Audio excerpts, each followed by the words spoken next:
بسم اللہ الرحمن الرحیم۔ عزیز طلباء السلام علیکم۔ امید ہے آپ ایمان کی بہترین حالت میں ہوں گے۔ عزیز طلباء، آج ہم غزل نمبر 2 کے باقی اشعار کی تشریح کریں گے۔ اس سے پہلے لیکچر میں ہم نے پہلے 2 اشعار سن تو صحیح جہاں میں ہے تیرا فسانہ کیا، کہتی ہے تجھ کو حلقے خدا غائبانہ کیا، اور زیر زمین سے آتا ہے جو گل سوزر بکف قارون نے راستے میں لٹایا خزانہ کیا۔ ان اشعار کی تشریح کی تھی۔ آج ہم باقی اشعار کی تشریح کریں گے۔ ان میں اڑتا ہے شوق راحت منزل سے اسب عمر، مہمیز کہتے ہیں کسے اور تازیانہ کیا، تبلو علم ہی پاس ہے اپنے نہ ملک و مال، ہم سے خلاف ہو کے کرے گا زمانہ کیا، بے تاب ہے کمال ہمارا دل خزیں، مہماں سرائے جسم کا ہوگا روانہ کیا، یوں مدعی حسد سے نہ دے داد تو نہ دے، آتش غزل یہ تو نے کہی آشکانہ کیا۔ ان اشعار کی تشریح کریں گے۔ آئیے رہنمائی حاصل کرتے ہیں۔ شعر نمبر 3 ہے، اڑتا ہے شوق کی راحت منزل سے اسب عمر، مہمیز کہتے ہیں کسے اور تازیانہ کیا۔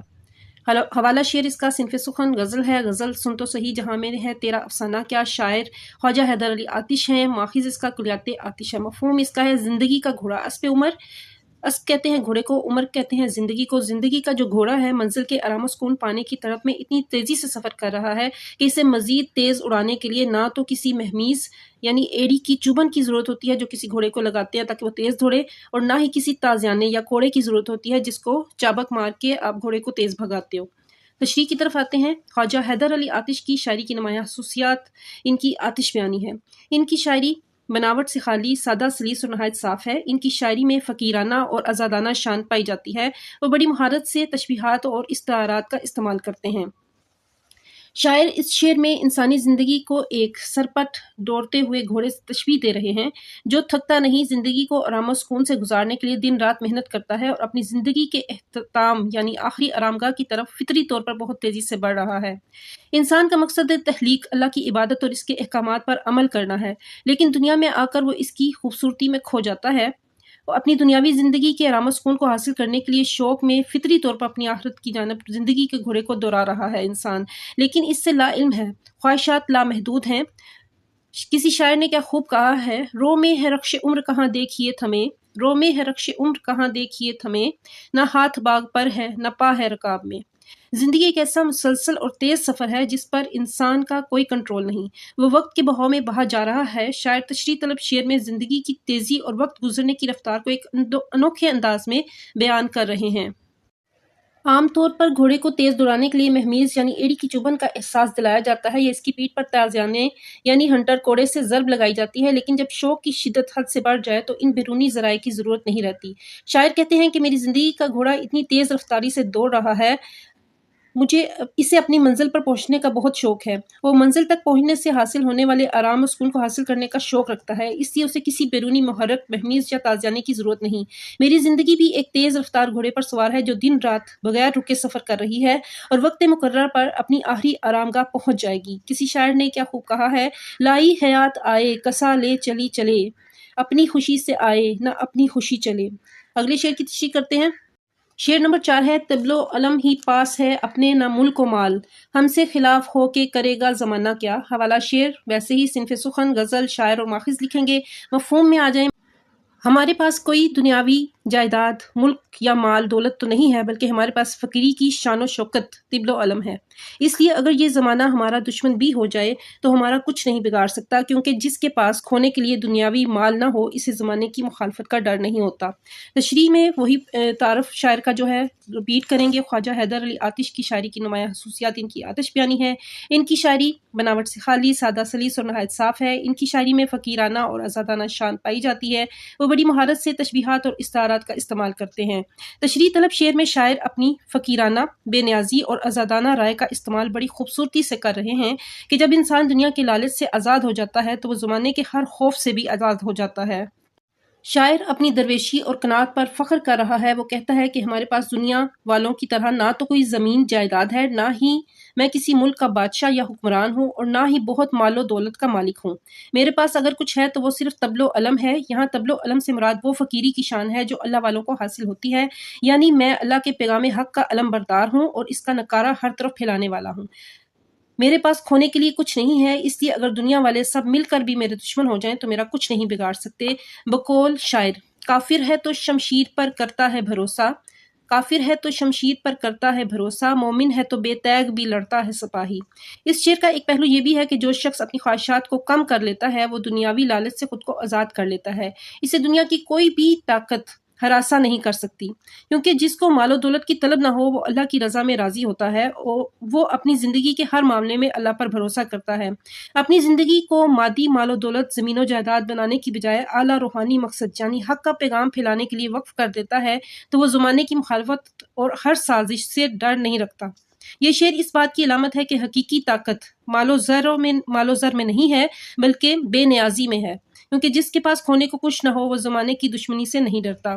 ہم کو مٹا سکے یہ زمانے میں دم نہیں، ہم کو مٹا سکے یہ زمانے میں دم نہیں، ہم سے زمانہ خود ہے زمانے سے ہم نہیں۔ جگر آبادی کا بہت خوبصورت شعر ہے۔ شعر نمبر 5 کی تشریح کرتے ہیں۔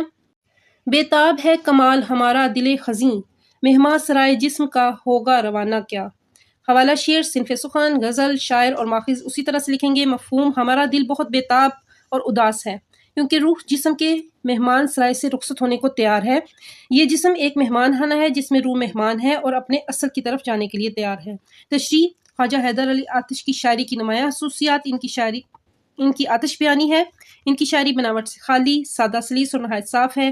ان کی شاعری میں فقیرانہ اور آزادانہ شان پائی جاتی ہے۔ وہ بڑی مہارت سے تشبیہات اور استعارات کا استعمال کرتے ہیں۔ تشریح طلب شعر میں آتش نے موت اور روح کی بے قراری کو بڑے صوفیانہ اور فلسفیانہ انداز میں پیش کیا ہے۔ وہ زندگی کی اس حقیقت سے پردہ اٹھا رہے ہیں کہ انسان اس دنیا میں محض کچھ پل کا مہمان ہے اور انسانی جسم روح کے لیے ایک مہمان سرائے یعنی عارضی ٹھکانہ ہے۔ جس طرح مسافر کسی مہمان سرائے میں کچھ دیر قیام کے بعد اپنی منزل کی طرف رواں ہو جاتا ہے، اسی طرح اللہ تعالیٰ نے روح کو اس جسم میں چند روزہ مہمان بنایا ہے۔ چونکہ میری روح کی اصل منزل دنیا نہیں ہے، آخرت کا گھر ہے، اس لیے یہ روح اس جسم کے مہمان سرائے سے نکل کر اپنے اصل گھر جانے کے لیے بےتاب اور بے قرار ہے اور اداس ہے کہ کب اس مہمان سرائے سے رخصت ہو کر اپنے خالق حقیقی سے ملاقات کرے گی۔ میرا دل دنیا کے غموں سے بھرا ہوا ہے، اس مادی دنیا اور جسم کی قید سے اس قدر اکتا چکا ہے کہ اب اس کی بے چینی انتہا کو پہنچ چکی ہے، اور بے تابی اور بے چینی دراصل روح کی طرف ہے جو اپنے اصل مرکز یعنی اللہ تعالیٰ سے ملنے کے لیے بے قرار ہے۔ اس لیے یہ دل اداس ہے کہ کب یہ روح اس عارضی قیام گاہ جسم کو چھوڑ کر ابدی سفر پر روانہ ہوگی۔ شاعر دنیا کو محض ایک مہمان خانے سے زیادہ اہمیت نہیں دیتا۔ جگر مراد آبادی نے بہت خوبصورتی سے کہا ہے کہ روح کو تڑپا رہی ہے حسرت دیدار دوست، زندگی ایک قید ہے اور موت ایک دیوار ہے۔ یہ شعر انسان کو یاد دلاتا ہے کہ ہمارا قیام اس فانی دنیا میں مستقل نہیں ہے، عارضی ہے۔ جب روح کی بے چینی بے تابی بڑھ جاتی ہے، اسے کسی پل چین نہیں آتا، تو سمجھ لینا چاہیے کہ اب مہمان سرائے جسم کو چھوڑ کر ابدی گھر جانے کا وقت قریب ہے۔ لیکن یہ سوال کہ وہ وقت کب آئے گا میری روح کو مزید اداس اور بے تاب کر دیتا ہے۔ ہستی اپنی خواب کی سی ہے، یہ نمائش سراب کی سی ہے۔ شعر نمبر 6 کی تشریح کرتے ہیں۔ غزل کے مقطع میں شاعر کہتے ہیں: یوں مدعی حسد سے نہ دے داد تو نہ دے، آتش غزل یہ تو نے کہی عاشقانہ کیا۔ حوالہ شعر صنف سخن، غزل سن تو سہی جہاں میں ہے تیرا افسانہ کیا۔ شاعر خواجہ حیدر علی آتش، ماخذ کلیات آتش۔ مفہوم: اگر میرا رقیب حسد سے میری شاعری کی داد یا تعریف نہ کرے تو کوئی بات نہیں، نہ کرے، لیکن حقیقت یہ ہے کہ آتش تو نے یہ غزل بہت کمال کی عاشقانہ لکھی ہے۔ تشریح: خواجہ حیدر علی آتش کی شاعری کی نمایاں خصوصیات ان کی آتش بیانی ہے۔ ان کی شاعری بناوٹ سے خالی، سادہ سلیس اور نہایت صاف ہے۔ ان کی شاعری میں فقیرانہ اور آزادانہ شان پائی جاتی ہے۔ وہ بڑی مہارت سے تشبیہات اور استعارات کا استعمال کرتے ہیں۔ تشریح طلب شعر میں شاعر نے اپنی شاعری کی تعریف اور حاسدوں کی پرواہ نہ کرنے کا ذکر بڑے دلکش انداز میں کیا ہے۔ آتش کے دور میں شعر و شاعری کے حوالے سے لکھنؤ 2 طبقوں میں بٹا ہوا تھا۔ ایک طبقہ آتش کا ہم خیال تھا جبکہ دوسرا طبقہ امام بخش ناصر کا ہم خیال تھا۔ ان کے آپس میں شعری مقابلے ہوتے تھے۔ دونوں طبقے تہذیب کے دائرے میں رہتے ہوئے لطیف پیرائے میں ایک دوسرے پر نوک جھوک بھی کرتے تھے۔ یہاں بھی مدعی سے مراد وہ مخالف یا رقیب ہیں جو شاعر کی کامیابی سے جلتے ہیں، حسد کرتے ہیں۔ آتش کہتے ہیں کہ اگر میرا مخالف میری شاعری کی خوبیوں کو دیکھ کر بھی میری شعری صلاحیتوں کی تعریف نہیں کرتا تو وہ مجھ سے حسد کرتا ہے، لیکن مجھے اس کی ذرا بھی پرواہ نہیں ہے، کیونکہ سچا فن کسی کی تعریف کا محتاج نہیں ہوتا، اور اگر کلام میں جان ہے تو وہ اپنی جگہ خود بنا لیتا ہے۔ ہیں اور بھی دنیا میں سخنور بہت اچھے، کہتے ہیں کہ غالب کا ہے انداز بیاں اور غزل کے مقطع میں شاعر کہتا ہے کہ میرے مخالفین اگر حسد اور جلن کی وجہ سے میرے اشعار کی تعریف نہیں کرتے، میری فنی صلاحیتوں کی داد نہیں دیتے تو یہ ایک الگ بات ہے، ورنہ میں نے غزل کے جو اشعار لکھے ہیں وہ اپنی مثال آپ ہیں۔ میں نے جس خوبصورتی سے غزل میں اپنا مدعا بیان کیا ہے، اس وجہ سے یہ غزل بہت ہی پسندیدہ اور بہت ہی خوبصورت ہے۔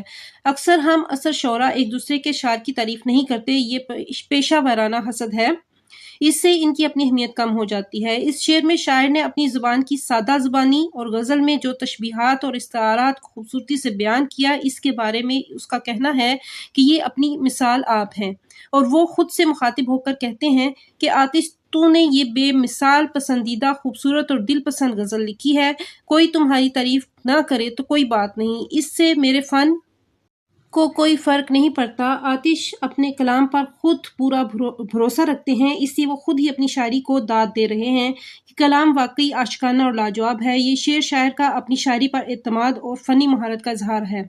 تو اگر داد نہیں دیتا تو نہ دے، تو اگر داد نہیں دیتا تو نہ دے، تیری حسد ہی میری داد ہے۔ عزیز طلباء، غزل کے تمام اشعار کی تشریح مکمل ہوئی۔ آج کے لیکچر میں اتنا ہی۔ نئے لیکچر میں غزل کے مشقی سوالات کی رہنمائی حاصل کریں گے۔ میرے چینل پہ نئے ہیں، چینل کو لائک کریں، کمنٹ کریں، شیئر کریں، سبسکرائب کریں۔